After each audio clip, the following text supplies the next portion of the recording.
بسم اللہ الرحمن الرحیم الصلاۃ والسلام علیک یا رسول اللہ وعلی آلک واصحابک اجمعین۔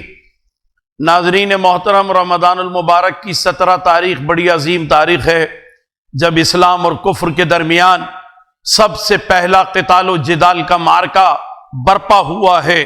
17 رمضان المبارک 2 ہجری پیارے آقا علیہ الصلاۃ والسلام مدینۃ المنورہ سے بدر شریف کے مقام پر پہنچے ہیں اور مشرکین کی تعداد 1000، مسلمانوں کی تعداد 313۔ مشرکین کی قیادت کرنے والا ابو جہل وہاں پر پہنچا ہے اور ان کے ساتھ عورتیں بھی جو کہ اپنے مجاہد اور اپنے مردوں اور جنگجوؤں کے جذبات کو بھڑکانے کے لیے موجود رہیں۔ حضور علیہ الصلاۃ والسلام نے بدر شریف کے موقع پر اللہ تبارک و تعالیٰ کی بارگاہ میں بڑی دعائیں فرمائی، اللہ تعالیٰ نے وہ دعا قبول فرمائی۔ قرآن مجید میں ہے کہ وَلَقَدْ نَصْرَكُمُ اللَّهُ بِبَدْرٍ وَأَنْتُمْ أَذِلَّةٌ، کہ اور تحقیق اس وقت کہ جب تم بے سر و سامان تھے ہم نے تمہاری بدر میں مدد فرمائی۔ 3000 فرشتے نازل ہوئے، پھر 2000 فرشتے نازل ہوئے، اور فرشتے اتنے غیظ و غضب میں نازل ہوئے کہ جب سنگریزوں کے پہاڑ پر نازل ہوئے تو وہ پہاڑ سنگریزوں کا نہ رہا، ریت کا پہاڑ بن گیا۔ حضور علیہ الصلاۃ والسلام کے جتنے بھی جانثار، ان کے پاس اسلحہ بھی کم تھا، گھوڑوں کی تعداد بھی کم تھی، اونٹ سواری کے لیے وہ بھی کم تھے، تو سامان رسد و خوراک بھی نہیں تھا، لیکن اس کے باوجود بڑے جذبے کے ساتھ محبت رسول کا جو ذوق و شوق سب کے اندر تھا، اس بنیاد پر انہوں نے لڑائی لڑی ہے اور پیارے آقا علیہ الصلاۃ والسلام نے ان کی قیادت فرمائی۔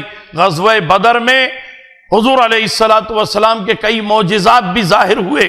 آپ نے اپنے جانثاروں کا حوصلہ بڑھانے کے لیے فرما دیا تھا کہ یہاں نشان لگا رہا ہوں میں، یاد رکھو کل یہ جگہ مقتل ابو جہل ہوگا۔ پھر نشان لگایا، فرمایا ولید یہاں پر مرے گا، عتبہ یہاں پر مرے گا، شیبہ یہاں پہ مرے گا، اور جیسا حضور نے فرمایا ویسے ہی ہوا۔ مسلمانوں کے حوصلے بلند ہوئے اور غزوہ بدر میں پیارے آقا علیہ الصلاۃ والسلام کے 14 صحابہ وہ شہید ہوئے۔ یہاں ایک بات بڑی اہم ہے، پیارے آقا علیہ الصلاۃ والسلام نے جو محاذ جنگ کو طے کیا تھا سب اپنے خونی رشتہ داروں پر طے کیا تھا۔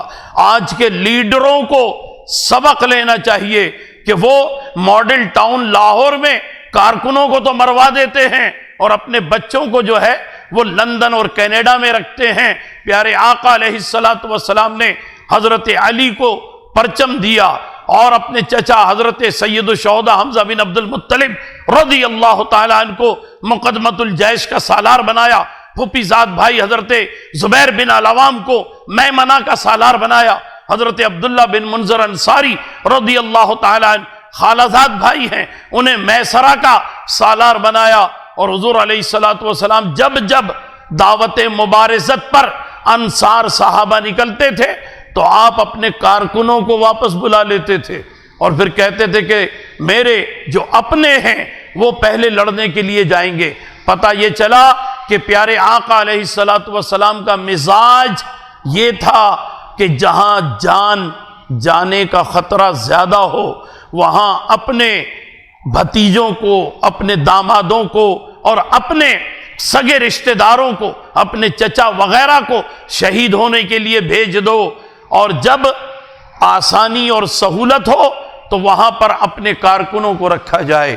یہ پیارے آقا علیہ الصلاۃ والسلام کا مزاج ہے، اور اسی مزاج کے نتیجے میں پہلا خلیفہ حضرت ابوبکر صدیق رضی اللہ تعالیٰ عنہ کو بنایا، ورنہ حضرت علی کو بنا دیتے۔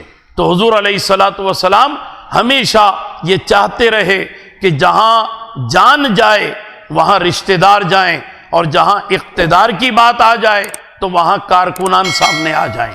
وآخر دعوانا الحمدللہ رب العالمین۔